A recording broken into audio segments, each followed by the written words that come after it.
Okay.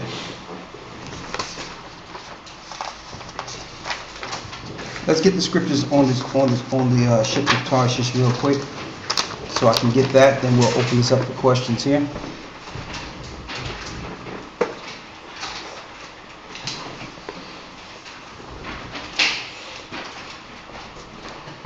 Genesis, chapter 10.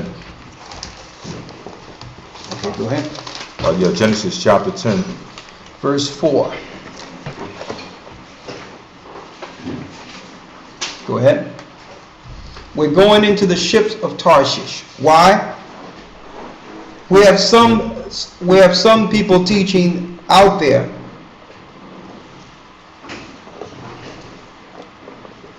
and I'm going to make this clear.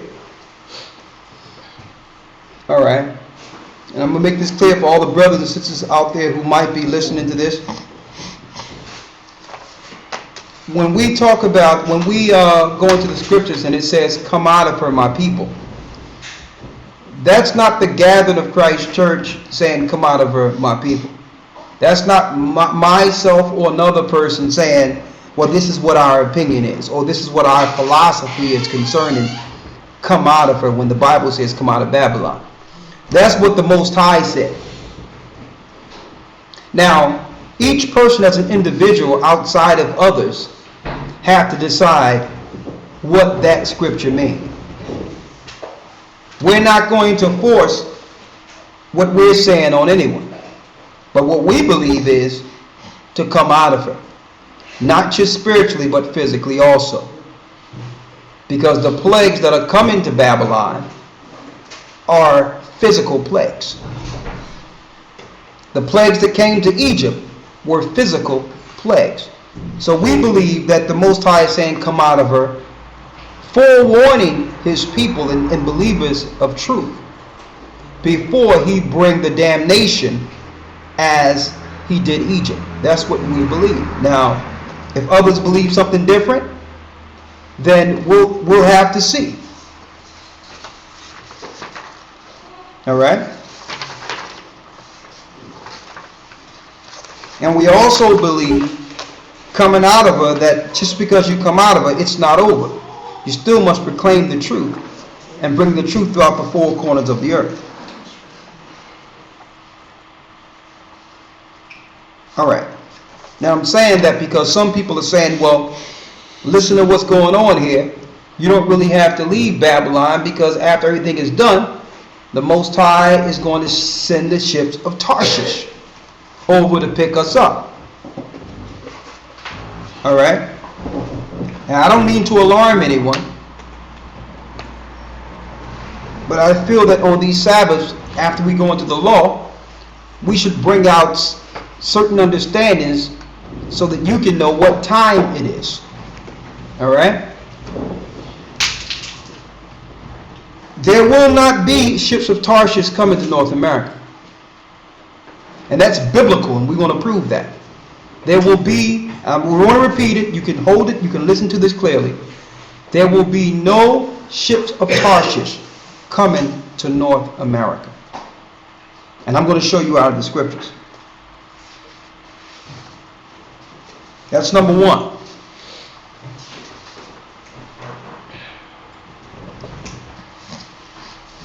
All right? The news, some of the news that we have, and it's definitely Bible prophecy. They didn't tell you all. Everyone is caught up in the Tremaine, what's his name? Trayvon Martin. Trayvon Martin thing. Barack Obama, like I say, almost every week he comes with something else. And Congress have okayed a bill now that will have Russian troops. We told y'all 2 years ago that there's Russian troops within the United States training, but they're not telling you. A law was just passed where the Russian troops will now work with Homeland Security and certain forces to combat homegrown terrorism within the United States. Now, this is the bill that was just passed last week. While people are caught up into whatever they caught up into, why? Listen, Russia and China and other countries were part of the bailout. Who do you think bailed America out? So what do you think they get in return for bailing America out? They get pieces of the country. America has been broken up. It's a corporation. It has been liquidated, and it belongs to these other countries. So now this is a way that they can actually roll out their troops and claim their territory. So that's what's about to happen here. All right? And when this all go down, listen to me clearly, they're going to get people up in these cities. There's too many people for them to deal with. So the first thing they're going to do is they're going to cut all utilities, cut your water, no living water, no nothing, so it can be diseased up and destroyed all up in the cities after they do their false flag. Right after that, people automatically begin to turn on each other. So they're going to sit back and let that happen first, as a pretext to come in and bring order. And that's when they will bring in your NATO and your foreign troops who have been there for years. There's a whole Chinese fleet in Florida right now. It's been there for over 2 years. You had the Russian troops in the Bay Area for over 3 years. So now, Barack Obama, he done signed the NDAA. He done also signed the bill that give Homeland Security hollow tip bullets. He have also signed the bills that now that America work in conjunction with foreign troops for homegrown terrorism. That means foreign troops on the books now have the right to kill American citizens. Okay? But that's not the biggest issue here. The biggest issue here is what they're going to do with these nuclear plants and what they're planning to do all under the country to break it up itself, knowing there's too many people to fight against. Free-thinking people are a threat to the powers, and everyone is waking up, especially those in the United States. So that's a threat to this order they have. So some people out there teaching, and that's great that they're out there teaching about the Most High and the commandments and all that, but they're also teaching things, claiming that either UFO is going to pick them up, or either the ships of Tarshish is going to come get them and save them from the UN troops, and from the nuclear plants they're going to let loose like Fukushima. The earthquakes that's going to come, the plagues that's going to come, the war that's going to come. When Iran is cut loose, they are taught that through all this, that some ship's going to be waiting for you to bring you back to Jerusalem. Is that so? Let's go into the Ships of Tarshish. First of all, let's start with what is Tarshish for those who don't know. Let's start at Genesis 10 and 4. Let's start with a few verses. Go ahead. Genesis chapter 10, verse 1. Go ahead. Now these are the generations of the sons of Noah. These are the generations of the sons of Noah. Shem, Ham, and Japheth. Who? Shem, Ham, and Japheth. Shem, Ham, and Japheth. Okay. Ham is the father of the northern Africans, which is Ethiopians, the original Ethiopians before the Israelites scattered in certain areas of Cush. Then you got the Libyans, Egyptians, and the Canaanites. Those were the four families of northern Africa. All of Africa was not Ham. Just northern Africa was Ham. Okay? Then you have Japheth, which is the Asian people. All right? You got those like the people originally from China and different parts of Japan and the Iranians, different parts of Iran and those areas. those areas are Asians. Pakistan's, those are Asian countries. So that's Japheth. All right? And then you have Shem, which is predominantly those of near Saudi Arabia, the Middle East. Go ahead. And unto them were sons born after the flood. Verse 2. The sons of Japheth, Gomer and Magog, and Madai and Javan, and Tubal and Meshach and Tyre. So what is this showing you? This is showing you that Magog and Madai are Asian countries. These are Asian people, Japhetic people. So when those who see Russia in prophecy where it says Gog and Magog and want to relate it to the people who stole Russia, scriptures are not talking about the people who took the land during the Idumean Greek and Asian wars. Okay? Russia was taken by the Romans. So it's not talking about the people who are in Russia now. But when you look at Magog, I'm going to examine Magog for a second. Magog, it says, a son of Japheth, also a barbarous northern region. These are the original sons of Japheth. Then you have Madai. Madai is Central Asia, Madai or Medes. Who are the Medes today? Iranians. Now I know some of our people in America don't know the difference because they all are following Islam. You think they all are Arabs. No. Saudi Arabian, those are the Arabic Ishmaeli people, a lot of them. Okay, but the people in Iran are Japheth, an entirely different family. Okay? Read on. Verse 3. And the sons of Gomer, Ashkenaz, and Rapath, and Togarmah, and the sons of Javan, Elishah, and Tarshish, Kittim, and Dadanim. So the sons of who? And the sons of Javan, Elishah, and Tarshish. And Tarshish, showing you that these lands of Tarshish would be sons of Japheth. Now, I have a map here, a small map.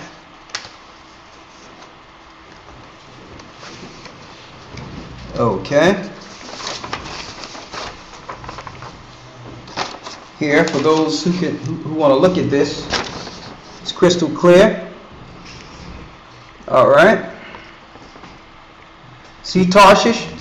Tarshish is right here,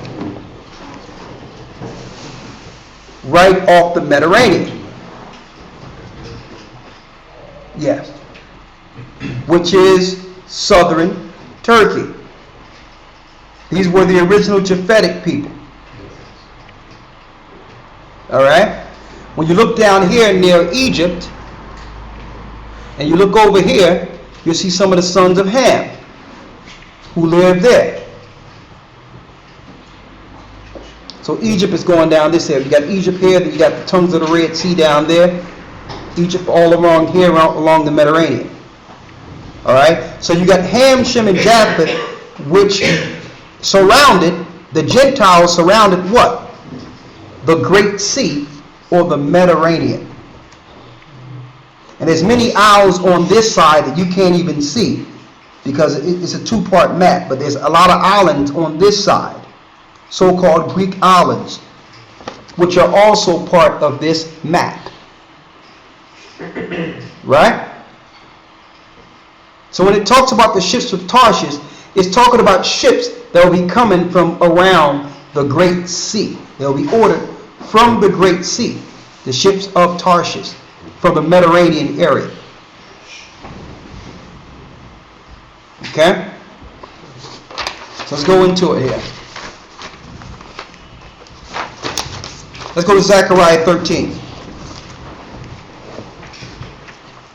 So when it talks about the isles of the sea, some people say, well, that's talking about Japhetic people. When it talks about the isles of the Gentiles, it's just Japheth. No, that's wrong.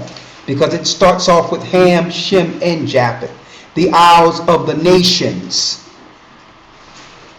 The isles of the nations.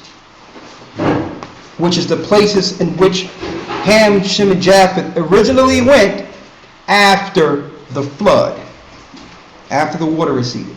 Skip this one. Huh? Exactly. Skip this one. Exactly right there. 10:8. Yeah. Yeah, we can skip that. Jump down. These Yeah. are the numbers. This Yeah, is the yeah, order. yeah. Where's the order? Hang on. Isaiah 60. Okay, let's go to Isaiah 60. Yeah, let's go in order. Mm-hmm. You got it, right? Mm-hmm. Yep. The what? Let's go to Isaiah 60. And we'll start where? Verse 9. Isaiah 60 and 9. The lesson is the ships of Tarshish. Will they come to North America? Let's see. Isaiah chapter 60 verse 9. Read. Surely the owl shall wait for me, Surely the isles shall wait for me, and the ships of Tarshish first, to bring thy sons from far, their silver and their gold with them, unto the name of the Most High thy power, and to the Holy One of Israel, because he hath glorified thee. And the sons of strangers shall build up thy walls, and their kings shall minister unto thee. For in my wrath I smote thee, but in my favor have I had mercy on thee. Therefore thy gates shall be open continually. So when the kingdom comes, the gates of the kingdom will be open continually. Why? Read. They shall not be shut day nor night, that men may bring unto thee the forces of the Gentiles. Because the Gentiles will bring all their riches, all their glory into Jerusalem upon the coming of Christ, day and night. But first, the Ships of Tarshish is going to go out, and they're going to grab those who are left. We're going to go into that in certain areas and bring them back, and the Gentiles will bring the Israelites back for mercy. Read. Again, verse 9. Go ahead. Verse 9, Isaiah chapter 60 verse 9. Surely the owl shall wait for me, and the ships of Tarshish first, to bring thy sons from far. So Tarshish is going to come first to bring thy sons from far, Their silver and their gold with them, unto the name of the Lord thy God, and to the Holy One of Israel, because they have glorified thee. to the Holy One of Israel, because he has glorified Israel. Read. And the sons of strangers shall build up thy walls, and their kings shall minister unto thee. For in my wrath I smote thee, but in my favor have I had mercy on thee. And when it says the children of strangers shall build up thy walls, no longer will the children of Israel serve anymore. We've been serving through all kingdoms. We've served the Assyrian kingdom. We've served the Egyptian kingdom. We've served the Babylonian kingdom. We've served the Persian kingdom. We've served the Greek kingdom, the Roman kingdom. We're serving until this day. So at that point, the children of Israel will have rest. Now it's the nation's job to build. Now some people might say that's unfair. Well, the nations are building right now and no one is saying anything. They're building for Satan's kingdom and no one's complaining. So it's not like these nations are going to be all upset and crying to do this. They're going to put their spirit into this. Okay, they're going to do the right thing.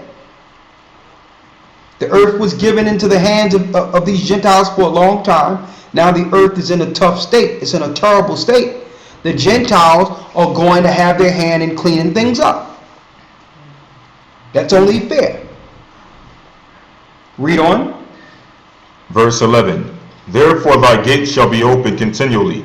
They shall not be shut day nor night. Go ahead. That men may bring unto thee the forces of the Gentiles. So they're going to bring all their riches, glory, and power into Jerusalem, into Israel. Okay, that's all the nations paying tribute to the king. Read. And that their kings may be brought. For the nation and kingdom that will not serve thee shall perish. So if there's a kingdom or a nation out there or a country who feel that they want to be independent with their new world order and fight against Christ, Christ says what? For the nation and kingdom that will not serve thee. Okay, you don't want to be with Christ's order. Shall what? Shall perish. You're just going to be wiped out. There's no technology you have that can fight against spirit.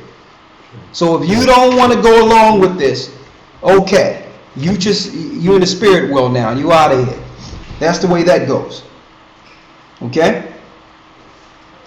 Read on. Oh, that's it. No, it's more I want to get out of there. Okay. Yeah. Isaiah chapter 60, verse 12. For the nation and kingdom that will not serve thee shall perish. Go ahead. Yea, those nations shall be utterly wasted. Go ahead. Verse 13. The glory of Lebanon shall come unto thee, the fir tree, the pine tree, and the box together, to beautify the palace of my sanctuary. Go ahead.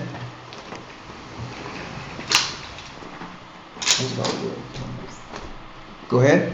To beautify the palace, the place of my sanctuary. So for those who think that there's going to be a kingdom where there's not going to be any work, the Lord is showing you the actual trees that would come to build our constructs.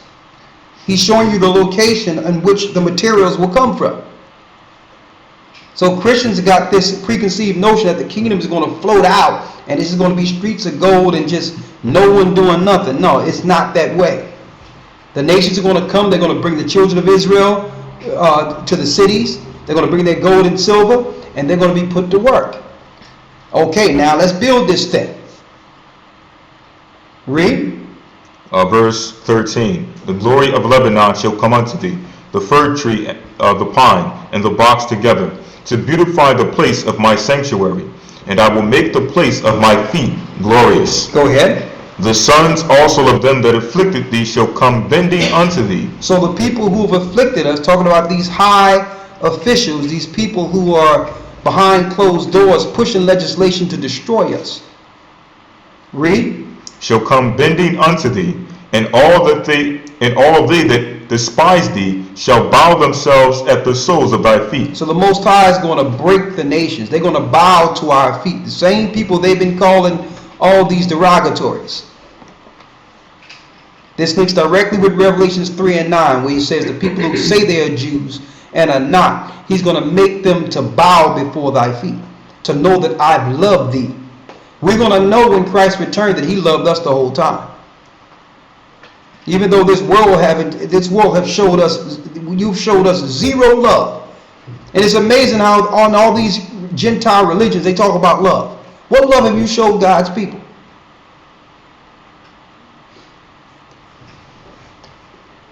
Talking about, well, it's about love. Listen, where's the love you talking about? Read. And they shall call thee the city of the Most High. They shall call us the city of the Most High. This is also future tense, proving that the people over in Israel cannot be fulfilling this prophecy. They're not a fulfillment of this prophecy. They shall call thee the what? The city of the Most High. The city of the Most High. Read. The Zion of the Holy One of Israel. The Zion, the power of the Holy One of Israel. Read. Verse 15. Whereas thou hast been forsaken and hated. Even though the whole world have hated us.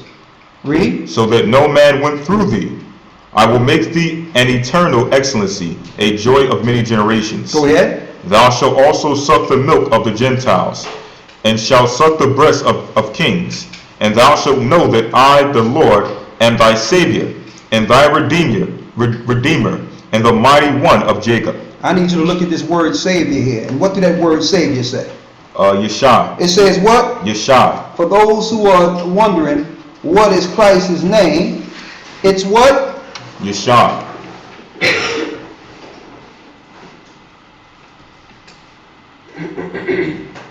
Is that clear enough for you?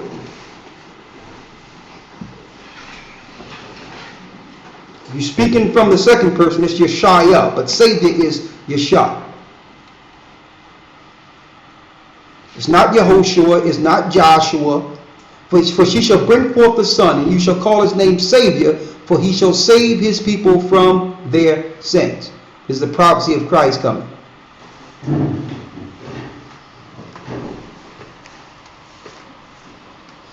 Read on. Verse 16. Thou shalt also suck the milk of the Gentiles, and shalt suck the breast of kings. And thou shalt know that I, the Lord, am thy Savior. When it talks about suck the breast, it's talking about taking all they have. Okay? It's talking about becoming totally filled with everything they own, including their land, everything. They will own no more land. They will own no more government. Why? Because when Christ returns, Satan will be bound for 1,000 years. So their God is going to hell for a while.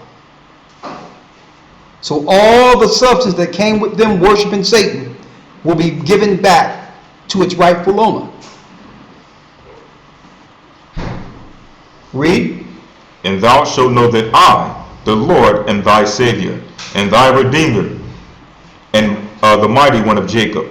Verse 17. For brass I will bring gold, and for iron I will bring silver, and for wood brass, and for stones iron. I will also make thy officers peace, and thy exactors righteousness. Verse 18. Go ahead. Violence shall no more be heard in thy land. Now you know it's not talking about the Jewish powers. Ain't nothing but violence over there on the Gaza Strip and them fighting the Palestinians and going against Lebanon. The real prophecy of Israelites going into the land, there's no more violence. Proving to you that we're still living in the time of the Gentiles. Go ahead. Violence shall no more be heard in thy land, wasting nor destruction within thy borders. But thou shalt call thy walls salvation, and thy gates praise. The sun shall be more light by day, neither for brightness shall the moon give light unto thee. But the Most High shall be unto thee an everlasting light, and thy power thy glory. Verse 20. I wanted to say something on this. You notice how on these Christian channels they use Jerusalem and Israel as a backdrop with this nice music saying, and these Christians' testimonies, I went to Israel and I was able to go into the tomb and I felt the spirit and all this mess they be talking. There's brothers, let me tell you, I know people who've been trying to fly into Israel, and as soon as they get there, these are people who are not hurt or fly. These are people that don't come with no weapons. They just want to. They're not looking to do anything. They're nowhere near a threat. What these people over there are, and they just want to see the land. And as soon as they get off the plane, there's people surrounding them with machine guns, putting them in rooms, asking them questions and all types of stuff. And the only thing they're doing is, I thought that I'm looking at the Christian channels. I thought that Jerusalem was love. I thought Israel was a place flowing with milk and honey where Christians can go and see where Christ walked down the road. No sooner as somebody looking like us get off the plane, they're interrogated. But Jewish people, Romans, can get right off the plane and walk right through. Now, is that racism in itself? How is it that a Jewish person who have never stepped foot in Jerusalem get dual citizenship if they live anywhere around the earth? Automatically, if they apply, they'll have citizenship in Jerusalem. In Israel. They get immediate citizenship. But our people, when we find out we're the chosen people of the Most High and want to actually step foot on our own land, we can't get dual citizenship. Just to give you a few more examples so that brothers and sisters can see the real world, the real world, and wake up from your programming. These Christian programmings are a farce.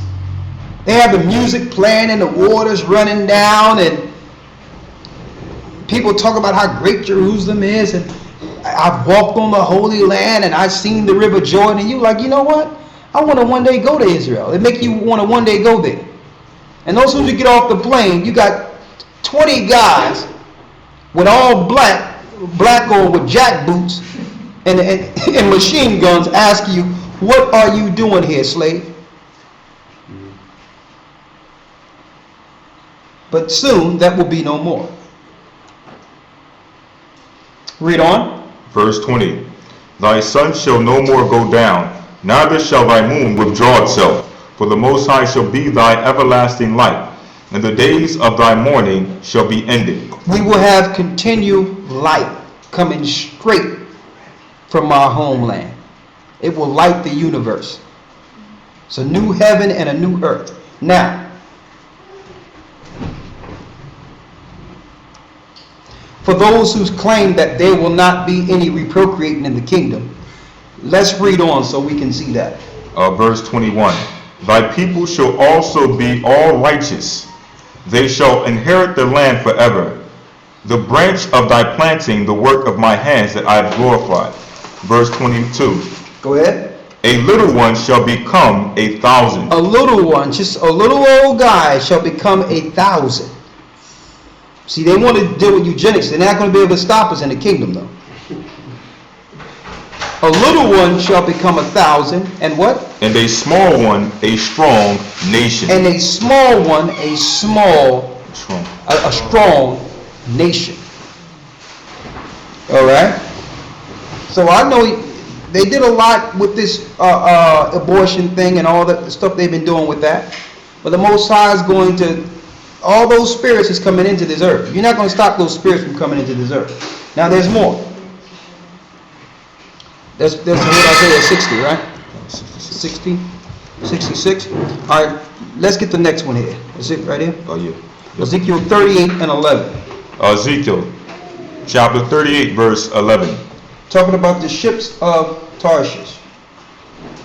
Ezekiel chapter 38, verse 11. Read. And thou shalt say, I will go up to the land of unwalled villages. I will go to them that are at rest, that dwell safely, all of them dwelling without walls, and having neither bars nor gates. It says, and they shall say, I will go up to the land of unwalled villages. So all these nations who are in the Middle East going to eventually try to come against us in the wilderness. That's those unwalled villages. Read. Okay, how do we know what the unwalled villages are? Hold that and get Zechariah 2 and 9 for the precept of the unwalled villages. How do we know this is us in the wilderness? Zechariah chapter 2, verse 9. Zechariah 2 and 9. For behold, I will shake. As a matter of fact, start a few verses up. Zechariah chapter 2, verse 4. Go ahead. And said unto him, Run, speak to this young man, saying, Jerusalem shall be inhabited as towns without walls. Read it again. Run to this young man, saying, Jerusalem shall be inhabited as towns without walls. Jerusalem shall be inhabited as town without walls. Link that to Ezekiel 38:11, and it says, and thou shalt say, I will go up to the land of unwalled villages.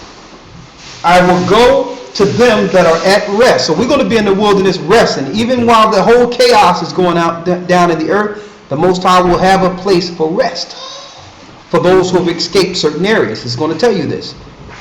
Go back to Zechariah, read it. Zechariah chapter 2, verse 4. Read. And said unto him, Run, speak to this young man, saying, Jerusalem shall be inhabited as towns without walls. Go ahead. For the multitude of men and cattle therein. For I, saith the Lord, will be unto her a wall of fire round about. So the Most High will protect us. Go ahead. And will be the glory in the midst of her. Ho, ho. Ho, ho. Come forth and flee from the land of the north. Ho, ho, that means at last, flee from the spirit. From the land of the north. The Roman Catholic Church. From the land of the north. Flee from the spiritual Babylon in the spirit. From the land of the north. Flee from where? The land of the north. So the Bible is saying in order for you to get into that safe location, that unwalled village, you must flee from the sides of the north. It didn't say sit back and the angels are going to come pick you up and place you there. Read. Flee from the land of the If you're in north, the land of the north, the Bible is commanding. Read. saith the Most High. Saith who? Saith the Most High. Okay, go ahead. For I have spread you abroad as the four winds of the heaven, He scattered us throughout the four corners of the earth. Read. saith the Most High. Deliver thyself, O Zion. Do what? Deliver thyself, O Zion. No, stick around and let the UFOs pick you up. Deliver thyself, O Zion. Do what? Deliver thyself, O Zion. You must deliver thyself, O Zion, that dwellest with the daughter of Babylon. that dwelleth with the daughter of Babylon. So according to the scriptures, if you're living in the daughter of Babylon, you must deliver yourself from her. That's what the scriptures say. Eventually they're going to be in the land of unwalled villages. The Most High will protect them in a place of rest through all this chaos. But the Gentiles are going to realize we're at a place of rest, and eventually they're going to try to come against us. Let's go back to Ezekiel the 38th chapter. Ezekiel chapter 38, verse 11. Read it. And thou shalt say, I will go up to the land of unwalled villages. I will go to them that are at rest, that dwell safely, all of them dwelling without walls, and having neither bars nor gates. to take a spoil and to take a prey, to turn thy hand upon the desolate places that are now inhabited, and upon the people that are gathered out of the nations. See that? Now the people that were scattered have all started coming into areas that the Most High put them. So at the very end, those nations, this so-called New World Order, are going to be focused on the few that are left after they have destroyed certain parts. They're going to deal with the masses first, but after the masses, their focus is going to be on the little ones who have escaped and are protected in unwalled villages. This is the wilderness. Read on. Which have gotten cattle and goods. So not only will the Most High protect us, He's going to make sure we have cattle. Now, right now, we don't have it, but the Most High said we're going to get it. And I believe somehow it's going to happen. Okay, if He said it, it's already so. We just have to make it to that point. Read. That dwell in the midst of the land. Verse 13. Sheba and Dedan, and the merchants of Tarshish, with all the young lions thereof, shall say unto thee, Art thou come to take a spoil? So you think you're going to come to take down Israel again? Read. Hast thou gathered thy company to take a prey, to carry away silver and gold, to take away cattle and goods, to take a spoil? So do you think you're going to take Israel down again? Read. Therefore, son of man, prophesy and say, prophesy and say unto God, Thus saith the Most High Ahiah, In that day when my people of Israel dwelleth safely, shalt thou not know it? Did you not know that I guided them to protect them?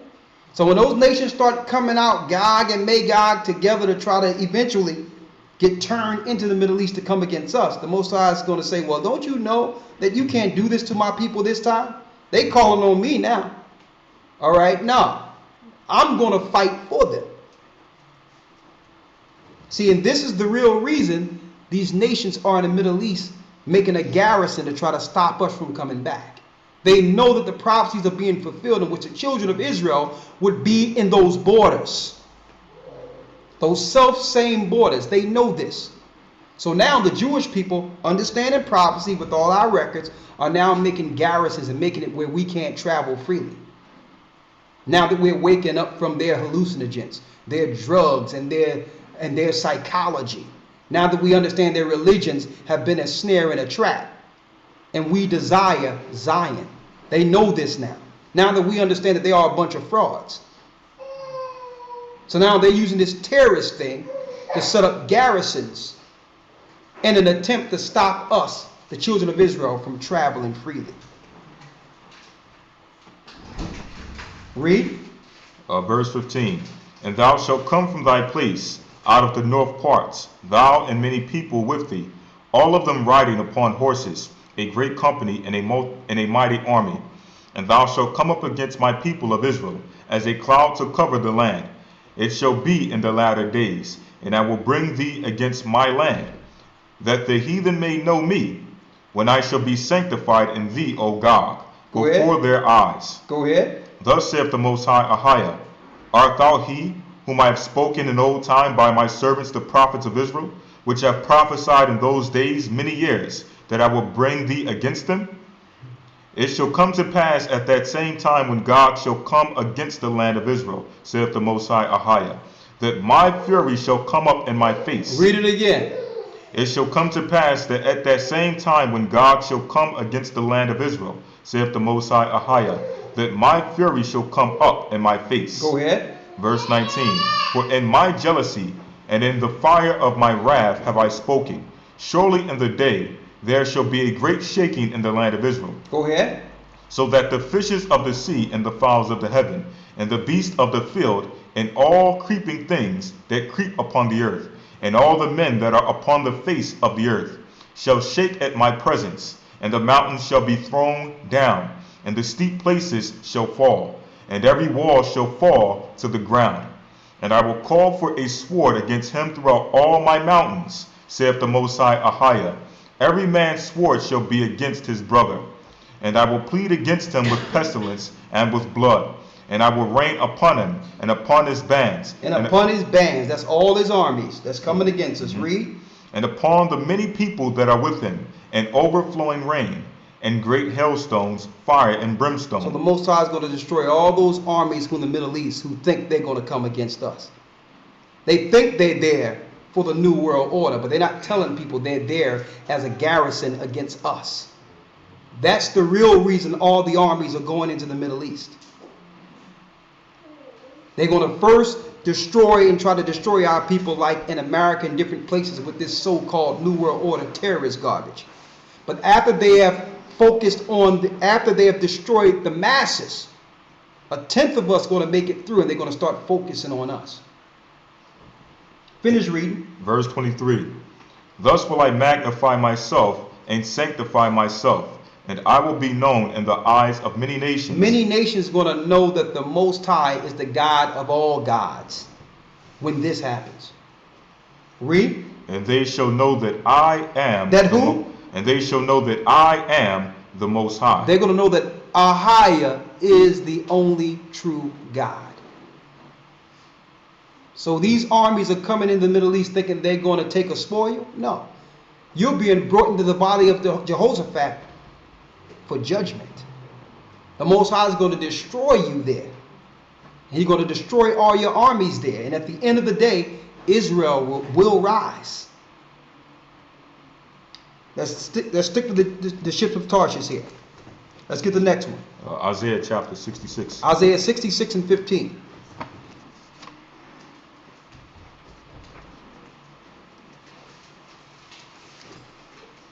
Isaiah chapter 66, verse 15.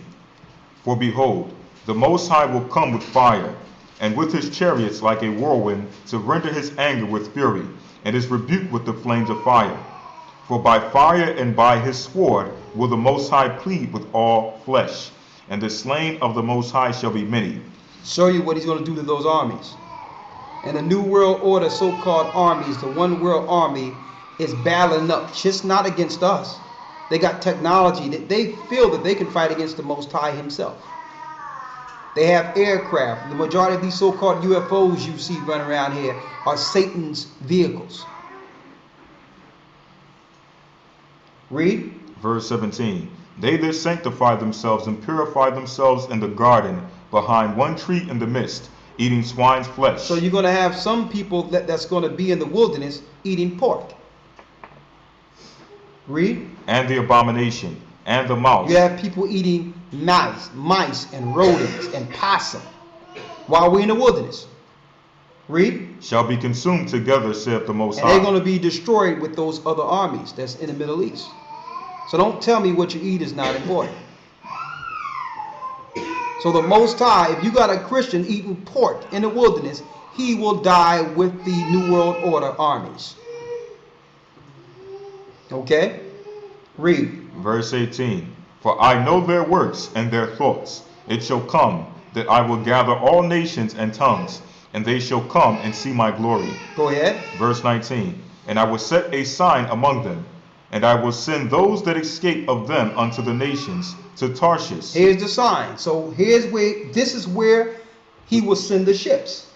And I will set a sign among them, and I will send those that escape of them unto the nations. To Tarshish. So the people who have escaped the destruction will be sent to where? To Tarshish, Pool, and Lud, that draw the bow, to Tubal, and Javan, and the isles afar off, that have not heard of my fame, neither have seen my glory.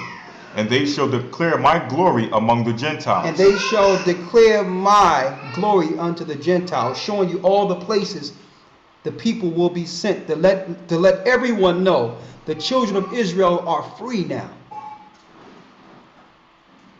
The Most High is bringing all those armies together so that he can crush them himself. No army, no slavery. So that's when Israel will be released. You can't take us down without an army, folks. So the Most High is gathering all you Gentile nations in the body of Jehoshaphat. You think it's for the New World Order and for Halliburton. No. It's so that the Most High can crush the power of your army in the Middle East. And there's a declaration that will go out throughout the four corners of the earth that the children of Israel are free. You can't enslave us without an army, folks. And the weapons of our warfare are not carnal. You cannot fight a spirit with physical weaponry. Read on. Verse 20. And they shall bring all your brethren for an offering unto the Lord. That's when all the Gentiles are going to bring all of our people and saying, listen, I got an Israelite. Just don't hurt me. Look, I got some of your people. I took care of him. I made sure he was clean. I made sure he's fed. Just don't destroy me. I'm not dealing with Buddha here. I'm not dealing with Allah no more. And I got an Israelite.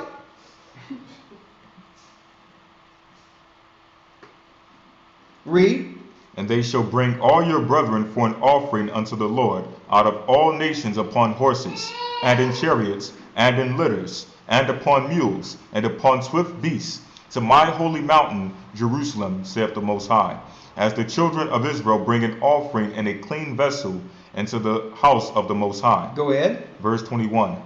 And I will also take of them for priests and for Levites, saith the Most High. And this is showing you that the Most High is going to set up a Levitical order under Christ. So the Levites still going to deal in their function under Christ the high priest. No more will they deal with voodoo and witchcraft and all that stuff they're dealing with.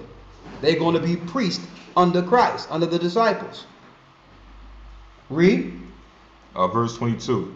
For as the new heavens and the new earth for as the new heavens and the new earth, which I will make, shall remain before me, saith the Most High, so shall your seed and your name remain. Go ahead. And it shall come to pass that from one new moon to another, and from one Sabbath to another, shall all flesh come to worship before me, saith the Most High. There will be one world worship, and it won't be under Satan either. Now, this is the real New World Order. This is the spiritual New World Order. No more Buddha, no more Allah, no more Krishna, no more other God that you've come up with. So there will be one God that all nations. And guess what? You think that us being delivered from Egypt was something. The whole world going to hear of this deliverance. Why? Because we are scattered throughout the four corners of the earth. And when they all hear that the Most High crushed their armies, they're going to know that our God, Ahia, is the God of all gods. Read on. Verse 24. And they shall go forth and look upon the carcasses of the men that have transgressed against me. For their worm shall not die, neither shall their fire be quenched. And they shall be an abhorring unto all flesh. Go ahead. Let's get the next one here. Ezekiel chapter 39, verse 11.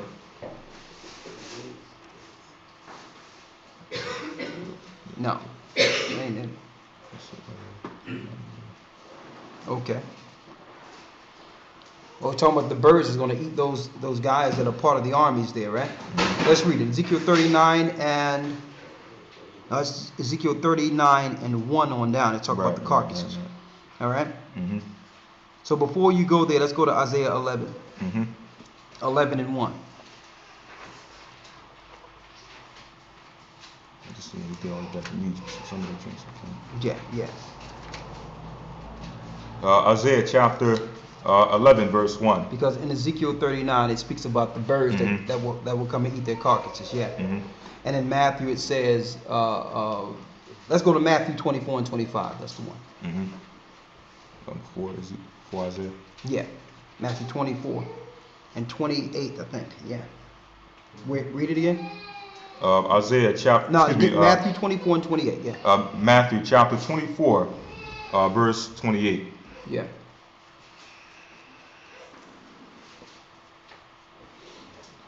For wheresoever the carcass is... Yeah. Verse 25. Behold, I've told you before.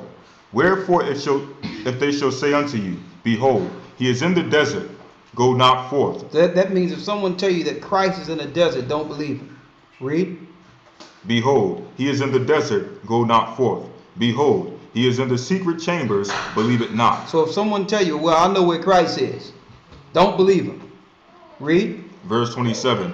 For as the lightning cometh out of the east, and shineth even unto the west, so shall also the coming of the Son of Man be. Every eye shall see when he comes. So you don't have to believe someone when they tell you, yeah, I know where Christ is. Read. Verse 28. For wheresoever the carcass is, Wherever the carcass is, there will the eagles be gathered there together. will the eagles be gathered together. Eagles represent who? The Idumeans, the power of the Roman Empire. And it shows you that where the carcasses are, the eagles will be also. And when you link this up to the fowls, it's letting you know that their armies will be destroyed and eaten by the birds. He's preparing the birds in Ezekiel, it tells you, for the prey, for the people who are in the Middle East, their armies. That's the feast he's preparing for the birds. Let's get it real quick. Ezekiel chapter 39, verse 1. It says, where the carcasses is, the eagle shall be also, showing you that what empire that's behind all these wars. Yeah, the Roman Empire. And wherever they go, death comes. Wherever the army comes, there's death. Let's read it. Ezekiel. Chapter 39, verse 1. Read. Therefore the Son of Man, prophesy against Gog, and say, Thus saith the Most High Ahiah, Behold, I am against thee, O Gog, the chief prince of Meshach and Tubal. Verse 2. And I will bring thee back and leave thee, and I will turn thee back and leave thee but the sixth part of thee, and will cause thee to come up from the north parts, and will bring thee upon the mountains of Israel. And I will smite thy bow out of thy left hand, and will cause thine arrows to fall out of thy right hand. And thou shalt fall upon the mountains of Israel, thou and all thy bands, and all thy people that is with thee. I will give thee unto the ravenous birds of every sort. So this is the future of the armies that will come against us. Now most people would like to relate this to Russia. I went into Genesis the 10th chapter earlier to show you that it's speaking of the Asians. Why? Because the Idumeans are already in the Middle East. What family have to be turned back and bring their armies into the Middle East? That's China. China was the original people who was living around Russia, like the Mongols. If you don't believe that, look at the Eskimos that went through the Bering Strait. The dark-skinned Asians who once lived in Russia. Those are the original Japhetic people, not the people in Russia right now. So this is talking about the Asians coming in. And at the very end, you think they're fighting against each other. They're actually there to band together against us. Eventually, they're going to stop fighting each other and say, you know what? Let's go to those people over there in those unwalled villages and let's kill them, because this is the real reason this whole thing is happening. The Most High is trying to save them. Let's come together. Let's stop our arms against each other and let's kill them. That's what they're doing in the Middle East. They're going to stop fighting each other and begin to war against us. Okay? All right. There's a few more. What time is it? Okay, we got this now. All right, let's go to the one in Isaiah 11. Isaiah chapter 11, verse 11. And it shall come to pass in that day that the Most High shall set his hand again the second time to recover the remnant of his people, which shall be left from Assyria. Now this is showing you the places that the Most High will deliver his people from. So if anyone wants to know what places Christ will gather his people, it's Isaiah the 11th chapter. Read. And it shall come to pass that in that day that the Most High shall set his hand again the second time to recover the remnant of his people. His people who were scattered. Read. Which shall be left from Assyria and from Egypt and from Pathros. So they're going to be gathered from Assyria, Egypt, Pathros. Go ahead. And from Cush. Cush, that's parts of Ethiopia. We were dispersed in Ethiopia. Read. And from Elam, and from Shinar, and from Hamath, and from the islands of the sea. And from the islands of the sea. The islands of the sea is speaking of the Great Sea, which is today called the Mediterranean. The isles of the sea are the isles around the Mediterranean when you do your research. So it's not talking about people that are in the Caribbean islands and all that. The Isles of the Sea is speaking of is the seas within the Mediterranean. Read. Verse 12. And he shall set up an ensign for the nations. Let's go to Isaiah 11. What verse you left off at there? Verse 12. Okay, one moment. Let me get there with you. Isaiah 11 and 12, right? Mm-hmm. Thank you.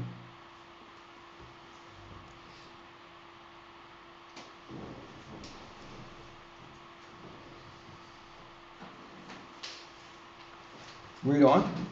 Isaiah chapter 11, verse 12. I want you to read this where it says sea, which is Yam. Yum, a sea, or large body of water, specifically with article, the Mediterranean. The what?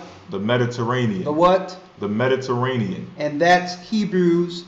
What's the Hebrew number for that? Hebrew, 32:20. Exactly. So it's talking about the islands that are around the Mediterranean, which are thousands of islands that our people will be gathered from. All right? Read on. Isaiah chapter 11, verse 12. And he shall set up an ensign for the nations, and shall assemble the outcast of Israel, and gather together the dispersed of Judah from the four corners of the earth. And he shall what? And he shall set up an ensign for the nations, and shall assemble the outcast of Israel, and gather together the dispersed of Judah from the four corners of the earth. Go ahead. The envy also of Ephraim shall depart, and the adversaries of Judah shall be cut off. Ephraim shall not envy Judah, and Judah shall not vex Ephraim. Now you notice he said he shall set up an ensign. Now remember we were in Isaiah and it showed you that the sign would be us going into those different places, letting everyone know that Israel is to come back to Jerusalem. That's going to be a sign to different places. The Most High is going to send out the ships to different places and let them know. He's going to set up certain people to do that as a sign that it's over. Read on. Verse 13. The envy also of Ephraim shall depart, and the adversaries of Judah shall be cut off. Now it says the envy of Ephraim shall depart because there's been a chasm between the northern and southern kingdom. Okay, you have those who would say, well, the Indian tribes who went to America and all that in South America are not God's people because they are at variance with black people. But the Bible tells you that was placed there. When Christ returns, no more will that wall be there between our brothers who came there first. We will know we're brothers again. We will stop fighting against each other and vexing each other. That's what the scriptures are saying there. Christ will tear that down. So because they are against us the way they are, proves that they are who the Bible says they are. There was a split that came between us and them after the sin of Solomon. Okay? Go ahead. Ephraim shall not envy Judah, and Judah shall not vex Ephraim. No longer will we fight against each other like we've done in the past. Go ahead. Verse 14. But they shall fly upon the shoulders of the Philistines toward the west. They shall spoil them of the east together. They shall lay their hand upon Edom and Moab, and the children of Ammon shall obey them. So we're going to take all the goods from Edom, who's over there in our land, from Moab and Ammon, who borders Israel. It's talking about us taking all that land back that's in that region, proving to you that Moab and Ammon cannot be Chinese and Japanese people. This is talking about us taking over the land, the Edomite powers who've taken Jerusalem, and even the borders. Moab and Ammon borders Israel. When we left Israel, Moab and Ammon started taking different parts for themselves. So the Most High is going to give all that back to us upon Christ's return. Go ahead. Verse 15. And the Most High shall utterly destroy the tongue of the Egyptian sea, and with his mighty wind shall he shake his hand over the river, and shall smite it in 7 streams, and make men go over dry shod. So he's going to do what happened in Egypt before.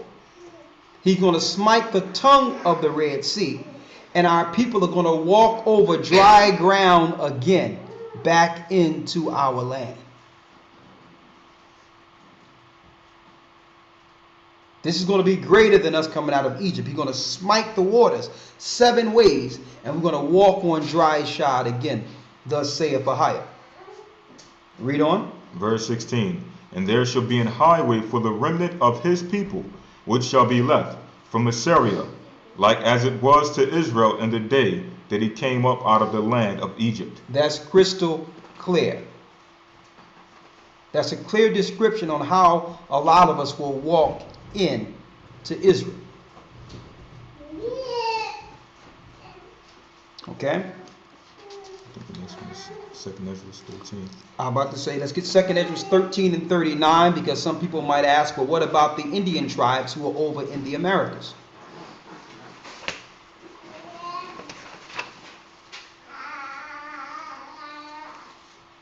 Second Ezra chapter 13, verse 39. Go ahead. And whereas thou sawest that he gathered another peaceable multitude unto him. Another peaceable multitude unto him, read. Verse 40. Those are the 10 tribes which were carried away prisoners out of their own land. Those were the 10 tribes who were carried away prisoner out of their own lands. This happened in 721 BC, when the northern kingdom fell to the Assyrians. Read. In the time of Hosea the king, whom Shalmaneser the king of Assyria led away captive. Go ahead. And he carried them over the waters. And he carried them over the waters. This is how the Indian tribes got into the new land. Read. And so they came into another land. But they took this counsel among themselves, that they would leave the multitude of the heathen and go forth into a further country, where never mankind dwelt. So they took an oath that they would go over the waters and go into a land where no mankind hath dwelt. That's your new world. This is what Christopher Columbus used to find us, to find a path to us, eventually taking us down under the Jesuit order. The Jesuits are a faction of the Catholic Church. The Jesuits is the black cloth of the Roman Catholic Church, sorcerers, and they are Jewish. The Jewish faction of the Roman Catholic Church use these scriptures as a path to take us down by the conquistadors. All right. Christopher Columbus was not a Spaniard. He was only in Spain for 5 years. They used that to hide the Jewish influence in history. Okay, Christopher Columbus was Jewish. He was a Jesuit. He was a Roman. So he used these scriptures and say, you know what? I know where the children of Israel are. It told us that they would go into a land kind where no mankind dwelt, flowing with milk and honey. You give us the resources and we will deliver these people and this Garden of Eden to you. This is what happened in history. So we know that the Indian tribes over in America are in fact the children of Israel. The people in Puerto Rico, the people that's in the Isles of the Pacific Sea, the Fiji Islands and Hawaii, we know they are all the children of Israel. Read on. Verse 42. That they might keep their statutes, which they never kept in their own land. Go ahead. Verse 43. And they entered into Euphrates by the narrow passages of the river. For the Most High then showed signs for them, and held still the flood till they were passed over. So he kept the waters calm so that the Indian tribes can come over. Now this is years before, this was almost 800 years before Christ came on the scene. This happened. This is around 718 BC when they begin to go over the waters. And it took 1.5 years for them to come into the Americas and start dropping off different tribes to different areas. Read. Verse 44. For the Most High then showed signs for them, and held still the flood, till they were passed over. Go ahead. For through that country there was a great way to go, namely, of 1.5 years. It took 1.5 years for the Indian tribes to get there. Let's see how they'll come back. Let's see if UFO is going to pick them up. Read. And the same region is called Arsareth. Arsareth means hidden land. The Most High hid the land, and our people, the children of Israel from the northern kingdom, were the first people to inhabit it. Read. Verse 46. Then dwelt they there until the latter time. And now when they shall begin to come, When the Most High begin to wake them up again, read. the highest shall stay the springs of the stream again. He's going to calm the waters again, showing you that those ships are going to come over the waters. And he's going to calm the springs again. Read. That they may go through. Therefore sawest thou the multitude with peace. So the Most High is going to have those tribes that went over there, a remnant of them is going to come back the same way they went over. They're not going to come back in planes or UFOs. They're going to be regular ships, but not from the place we call Babylon. How do we know? The Bible tells us that once this happens to Babylon, this last bit of prophecy, no man or beast will be left there. Let's get that in Jeremiah. No man or beast. So how can Ships of Tarshish get someone when there's no one left to be gotten?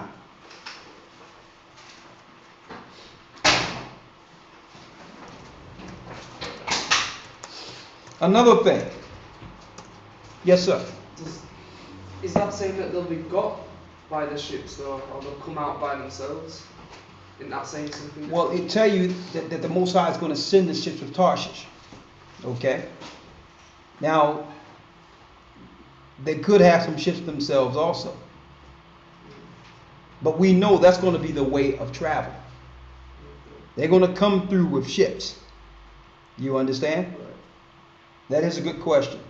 And we're going to look into that more. But we know they're not going to come over. It's not going to be what you would call a miracle phenomenon that these people will come back over. You understand? Now, this also could be encompasses where the Gentiles will bring some of the children of Israel over for mercy. So they could be helping with ships to bring them over. You understand? But we know that these ships are over the waters because he will stay the springs again. He will calm the waters again for those tribes to start making their way back to Jerusalem, back to Israel. See that? Yeah. When you say ships of Tarshish, is that referring to the people being Asians or the area? It's talking about because that whole area was known for a haven of ships. So many ships border that whole region that you can get many people just by sending out the ships of Tarshish. You can get many people because it's the whole thing. It is a port with thousands and thousands and thousands of ships. You got that? And that region borders what? The land of Israel and everything. You got Egypt right there. That whole region, you can take those ships and go right around and hit all those areas and bring them right into Israel. So the Mediterranean is in proximity of that. And when it tell you about the majority of the waters will be turned to blood, when you do the precepts, the Mediterranean Sea will be almost the only sea that's not tainted at the very end. It will be it still will be a clean sea there. So if you look at the waters, like the bodies of the Atlantic, the bodies of the Pacific, the bodies of water, the majority of that will be done through radiation and everything else. If you look at the Mediterranean is actually held in like a big pond to itself, separated. You understand? So the Most High is going to keep the Mediterranean clean. I got another question to ask then. Yes, go ahead. I'll ask you after Go ahead. I'll ask after the class, please. It's about like location stuff. Location? Okay, I'll talk to you about it. Let's get that in Jeremiah, right? Which says, read it. Jeremiah. Jeremiah chapter 50 verse 1. Go ahead. The word of the Lord that spake against Babylon, against the land of the Chaldeans by Jeremiah the prophet. Declare ye among the nations, and publish, and set up a standard, publish and conceal not. Say, Babylon is taken, Bel is confounded, Moradach is broken in pieces, her idols are confounded, her images are broken in pieces. For out of the north there shall come up a nation, which shall make her land desolate. Now we know out of the north is talking about Persia or the Medes. You can link that in with 13th chapter, Isaiah 13. which is speaking of the Iranians. Go ahead. And none shall dwell therein. And none, read it again. And none shall dwell therein. Say it again. And none shall dwell therein. That means after the Iranians get cut loose on that country, no people will dwell there anymore. Now, how do we know this is not talking about ancient Babylon? After the war between the Persians and the ancient Babylonians, there were still people living in Iraq. There were still people living in Babylon after that. So this is a future prophecy of the Medes coming up again against the modern day Babylon. And no people will be left after this. And you notice when George Bush did what he did in Iraq, the first thing they did with Saddam Hussein's palace, they took all his idols out for themselves. All the genie bottles and all that magic stuff he had, they took all that stuff so that they can become the power, so that they can use those gods. This is what these guys deal with. So the Most High says that their power will be broken, their gods will be broken, and no one will be left. Read that again. Jeremiah chapter 50 verse 3. Read. For out of the north there cometh up a nation against her. That's Iran, and you notice that's being brewed right now. Read. Which shall make her land desolate. Desolate means no people. Read. And none shall dwell therein. How many people shall be left there? And none shall dwell therein. None shall dwell therein. So if there's no people, how can ships get people from there? Read. They shall remove, they shall depart, both man and beast. They shall depart, both man and beast. Now either you voluntarily depart, or you deal with the different, you deal with what's coming. And that's why the Most High said, come out of my people, that ye be not partakers of her sins, nor receive of her plagues. That's what the Most High, the God of Israel, is saying. Okay? So I hope we help you with some of the geographical locations. All right? And also you need to notice the fact that the same areas in the Middle East in which the New World Order, the new powers, the NATO troops are trying to topple, are the same areas in which the Most High said he would begin to gather some of his people. You think that's a coincidence? We're in it the last time and they're trying to put a garrison around the same places we will be delivered from. See, this war on terror is not about the terrorists that are operating within the earth. All terrorists in the earth are government created. The reason they're calling us terrorists is not because of what we're doing. They know that once Christ returns, he's going to set up those of us who are following him to terrorize the earth. That's the terrorists they are afraid of. They are afraid of what we will become upon Christ's return. All right? So we hope you have some understanding on the ships of Tarshish. We're here at 2 p.m. Eastern, and we're going to yield because it's pretty late where we are. So we hope, brothers and sisters, you got some understanding, and I'm glad we were able to bring that forth. Thank you, Brother Lawyer, for grabbing what you had to grab there. And what we'll do real quick, we'll open this up for questions, and then we'll yield it to the brothers back in the